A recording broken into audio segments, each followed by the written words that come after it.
Today, my crew and I set out on a 4 to 5 day crossing from French Guiana to Tobago. As we head north, we're all looking forward to the warm, inviting weather of the tropics. But along the way, we faced some serious suffering. Dark, stormy seas brought widespread seasickness and leaky hatches. Luckily, between the rough patches, there were moments of magic the crew will never forget.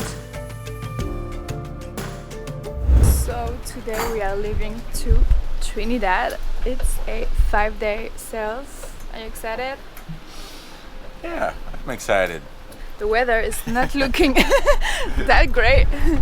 I think we're gonna let that thing pass before we leave. Hopefully it's not gonna be too rocky and I won't get seasick like last time. And Josephine's supposed to have a first shift, but if we wait the storm out, she might just get off the hook. Alright, I haven't thought about that. That's good news. Okay, let's go.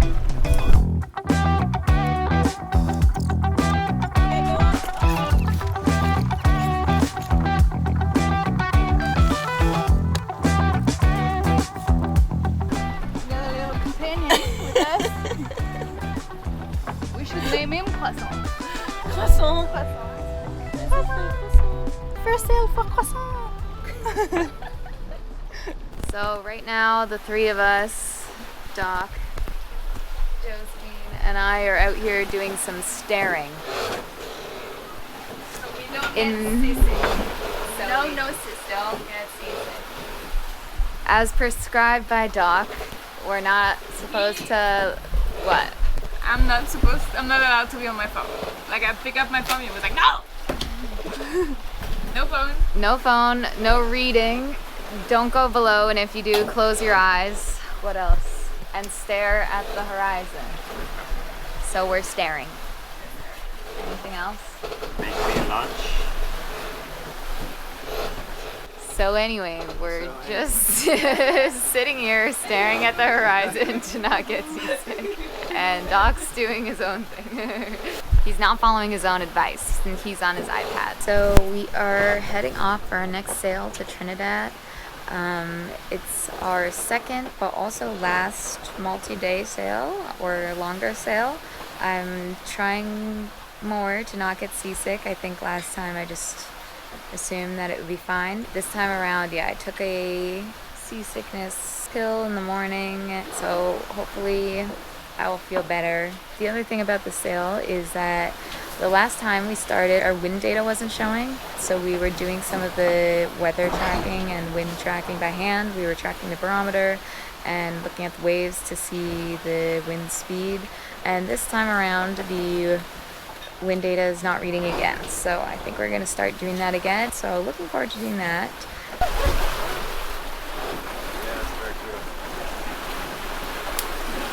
Go under. Nice.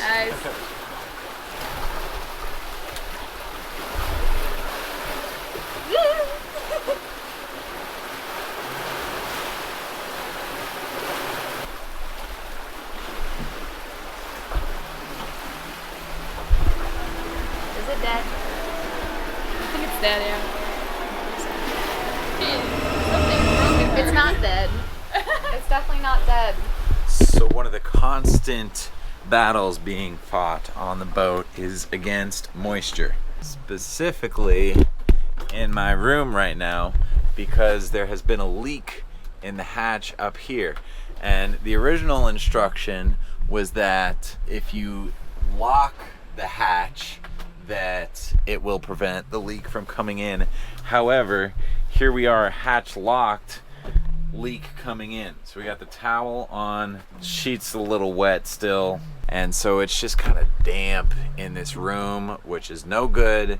There has been like a little bit of mold buildup on this panel here that slides out, so we've been fighting that with some little vinegar, tea tree oil, water mixture. So that's the battle we've been waging, and the sheets are drying right now. And most importantly, the guitar is in the dry room here with one of these absorber little packets to take the moisture out of there. So that's the driest part of this room right now. Just another part of boat life that you need to be mindful about that can have real consequences on your experience and your comfortability in the boat, you know, and sleep is such an important part of being sharp and mentally awake enough to maintain and make sure everything is tight and orderly and ship shape, especially during passages where, I don't know, there's a lot on the line. We're doing our best. What up? We are 2 hours into my shift, and it started off with a wind very slow and easy, and it was kind of still and peaceful. And then Mara was giving me the download on what to look for in case the wind picks up. We have to reef the sail and bring it in. And so literally mid-conversation, as we're talking about what to do and what to look for when the wind comes in, for example, all the white caps here on the water can give you a clue as to how fast the wind is blowing. So as soon as we finish the conversation, wind picks up, we have to reef the sails. We put 2 reefs in the main sail, which I learned is, it basically is when you tie down all of the excess sail that's at the bottom, you create a new foot for the sail. And so we put 2 reefs in, brought the jib in, because the wind picked up. We've been averaging like 10, 11 knots for the past couple hours. Wind has been great coming from behind us. And there's also a little bit of a feeding frenzy that's been going on. A lot of birds out over the water here, diving into the fish as there's some fish jumping. So fun activity, weather's nice, we caught some rain, and drinking some of my malaria medicine, everybody. Cheers.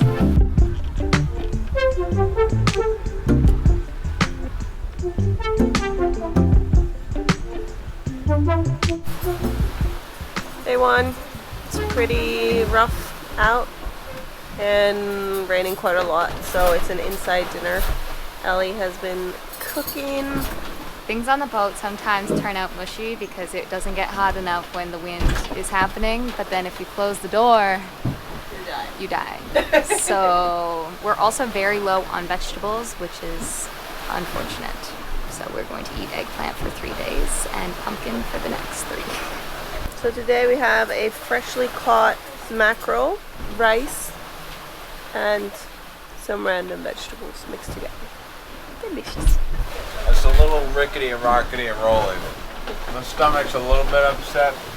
The nap definitely helped, but hopefully the rice and the food will settle the stomach a little bit.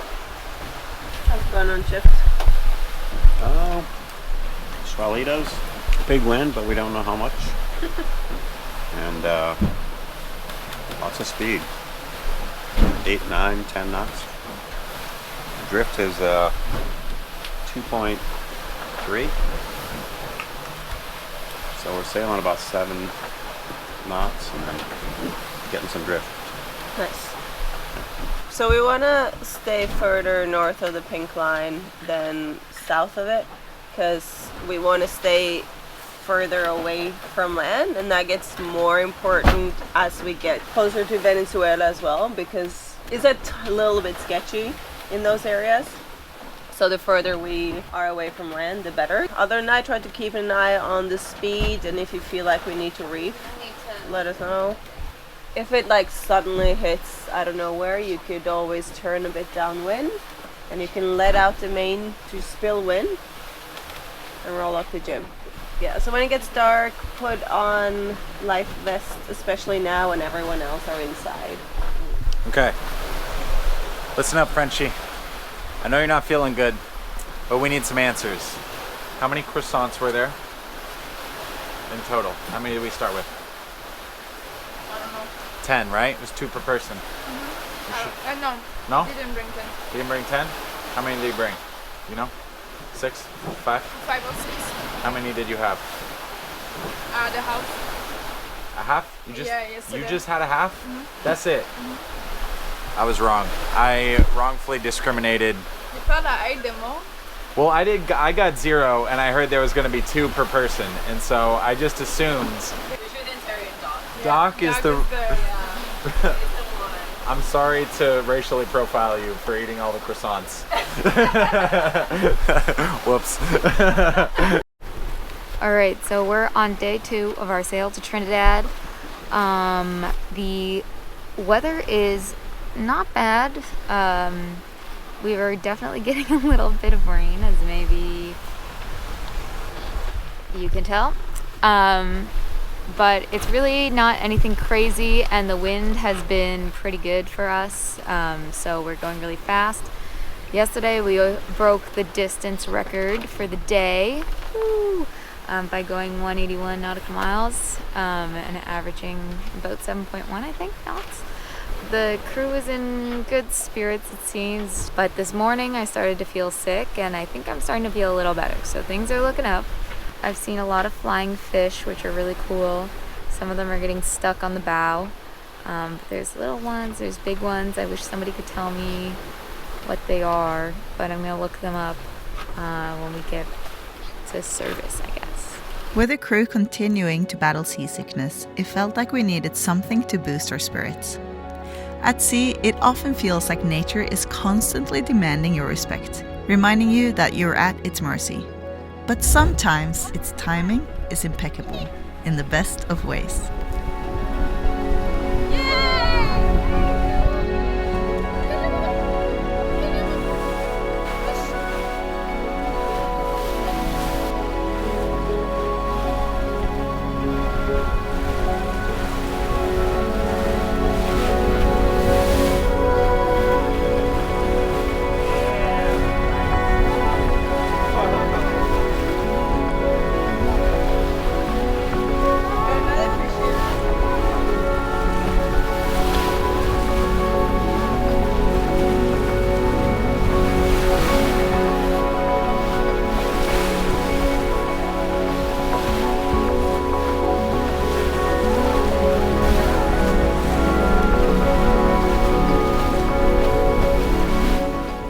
Sailing life during multi-day crossings is a process of peaks and valleys. When you experience the peaks though, there's a good chance they will go down as some of your most cherished memories.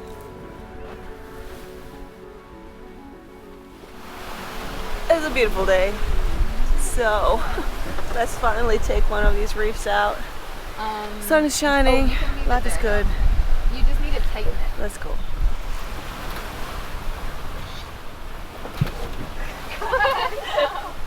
I'm going to wait. Until it's like all the way. Okay, nice. Wait, you don't want to take it in? Like, close it? No, because we're gonna turn into the wind and we're gonna use this wind to make us keep going forward. So when we're in the wind, we want it to be like... Oh, okay. So let's see how this goes. We've never done it before. Alone.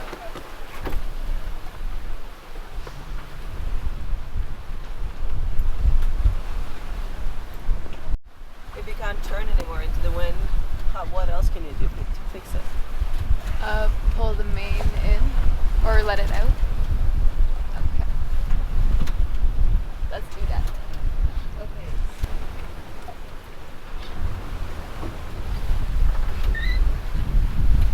Can you see if the main is lifting or not?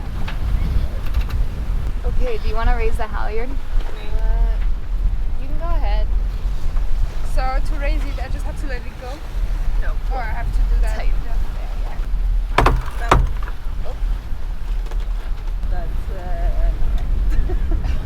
Oh no. So you can't raise Do it. we just need to like take out the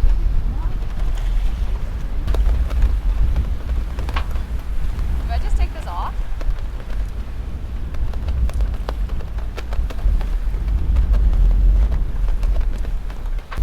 Okay, now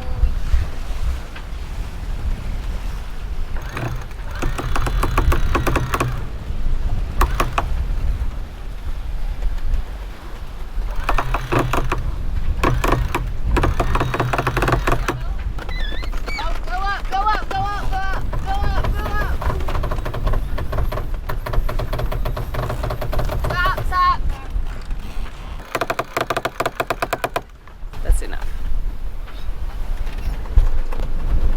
Last long passage of the 5-year journey from French Guiana to Trinidad, Tobago. Yeah. It's supposed to take 5 days. We're gonna do it in 3.5. 3.5. Because we're that good. That's good. So still seasick, still not feeling great. Nice. The rest of the passages though are probably overnight or 1 day or maybe 2 days at the most if we want to skip some islands. So my stomach will be happy with that. And yeah, I don't know. The long passages are a cool thing. They're a different breed on its own. You get into a rhythm. Like this length though is the worst because you don't get into the rhythm. Yeah. And Just then, start the rhythm. Yeah. And then you're done. Yeah. 3-4 days. So yeah, I don't know. Yeah. Well, sure, I'll miss them. It'll be type 2 fun. Yeah, But, for sure. I don't miss the seasick and wanting to be done with it. It's weird though that it's coming to an end. Yeah. But You can cry about that. that's true. Good. Yeah, I'm looking forward to being stable on land. We check the rudder every 2 days at least, and it's broken again. So that's great. Let's have a little look, shall we? There it is. On the floor, crying. Broken.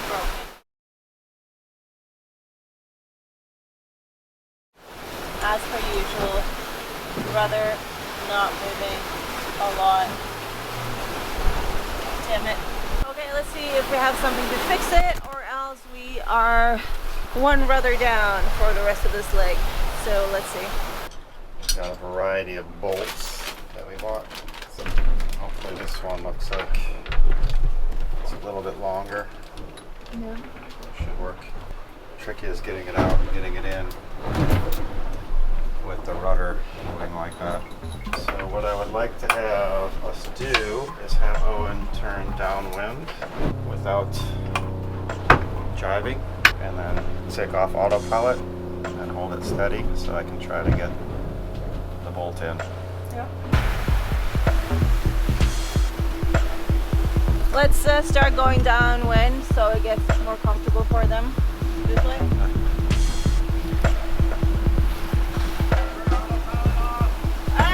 It's off.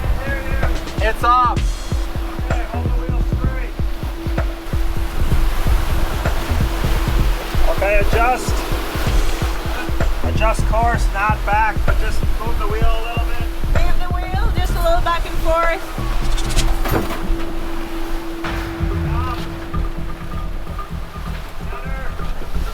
Center. Wiggle it back and forth a little bit.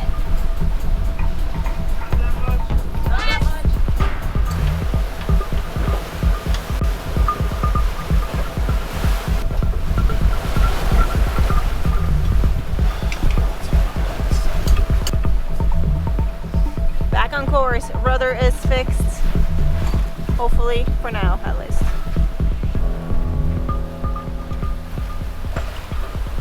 And we're back on course, ladies and gentlemen. Engaging autopilot. We've been going quite slow overnight.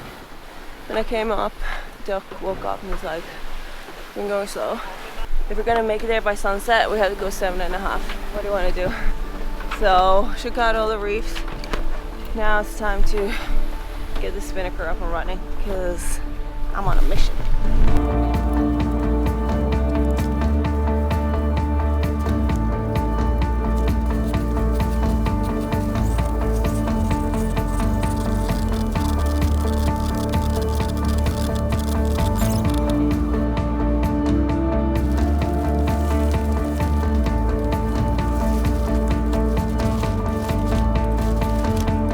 Sun is shining, spinnaker is up.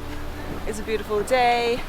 We've picked up some speed, luckily, not quite enough, but the spinnaker is a little bit blocked by the mainsail, which is not great, but we'll keep going on this heading for a bit and then jibe over the main to free it, but the angle is pretty good, so we're just gonna keep going like this and hopefully get there in time.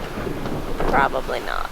We have a goal to empty our tanks today because we had to fill them up from the marina and the water's not as good and dirty. So we are using all the water, so everyone's showering. And then we're gonna make all the water. How's it feel? Actually, really great. Very very good.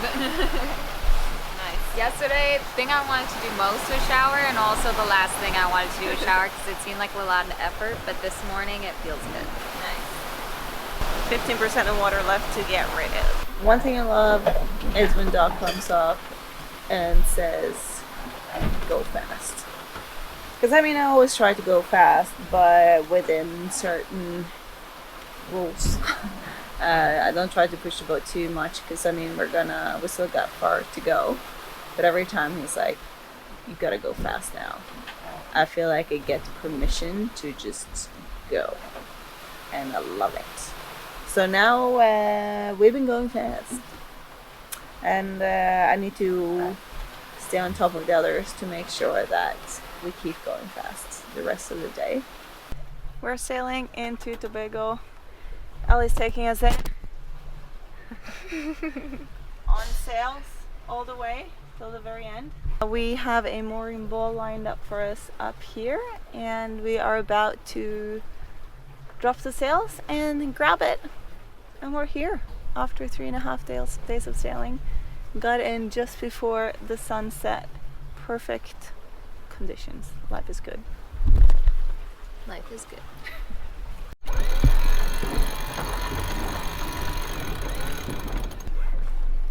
Come on.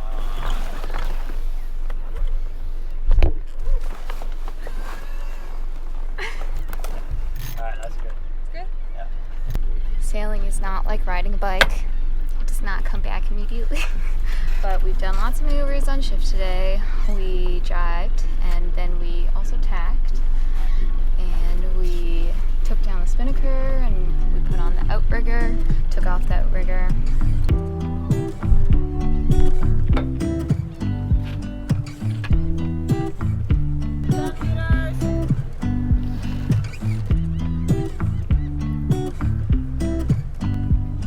Okay, she got it! We're here! We made it! There's over 1,000 miles and 2 long journeys, 2 long passages bringing us from the Amazon to the Caribbean. You gotta did it. Yeah. And you're doing it. Here's everybody.